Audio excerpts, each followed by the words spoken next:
Ingeniero, ¿cómo identifico la rosalínea o el mal de machete? Bueno, son dos enfermedades muy similares en su ataque. Ambas son enfermedades de suelo. Mal de machete y rosalínea es una muerte que empieza con el marchitamiento, amarillamiento de las hojas de la planta, marchitamiento. Pero hay una situación que es bastante común. Si yo hago esto cuando las hojas están secas, cuando es mal de machete la hoja no se desprende, pero cuando es rosalínea sí.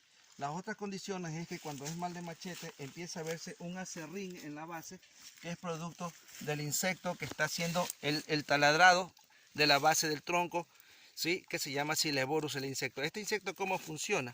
Él, una vez que ingresa la enfermedad empieza a hacer la muerte de los tejidos leñosos y empieza a esporular. El insecto, atraído de esto, porque es el alimento de ellos, viene, empieza a talarear y como él necesita reproducirse rápidamente, él lleva ese foco a las otras plantas alrededor y empieza la contaminación. Entonces, cuando yo tengo un problema de mal de machete, yo lo que tengo que hacer es, como dijo nuestro compañero ya previamente, sacar la planta, quemarla. ¿Por qué debo de quemarla?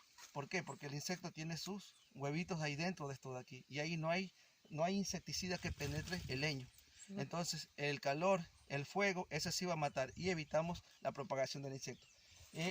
Alrededor, 50 metros alrededor, ¿por qué? Un control no solamente del suelo, sino del insecto. Tenemos que, lamentablemente, en estos casos hay que aplicar insecticidas, ¿sí?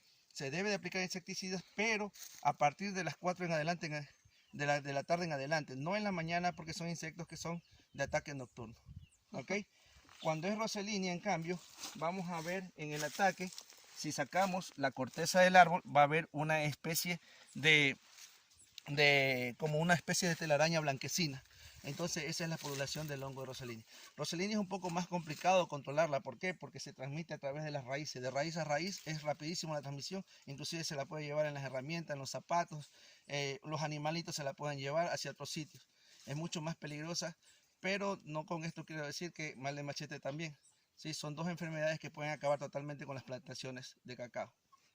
Ok, entonces debemos hacer las labores diarias de campo, que eso es lo importante, ingeniero, y tenemos que tener confianza en los técnicos. Así es, mire, también hay que tomar en cuenta que el asunto, por ejemplo, de condiciones agroclimáticas desfavorecen en algunos aspectos. Por ejemplo, los suelos en esta zona del Valle Hermoso son tendientes a ser ácidos. Entonces, si no hemos usado un buen patrón en el momento de establecer nuestra plantación, que el INEA lo recomienda, los patrones deben ser de tipos cacao nacionales. Entonces, muchos de los cultivos que hemos visto, la mayoría de los cultivos han sido establecidos en patrón CCN e injerto CCN. Entonces, el CCN, por venir de un trinitario, no es resistente a enfermedades del suelo y ahora estamos con las consecuencias. Entonces, tenemos que partir de que toda plantación clonal debe ser con patrón tipos nacionales.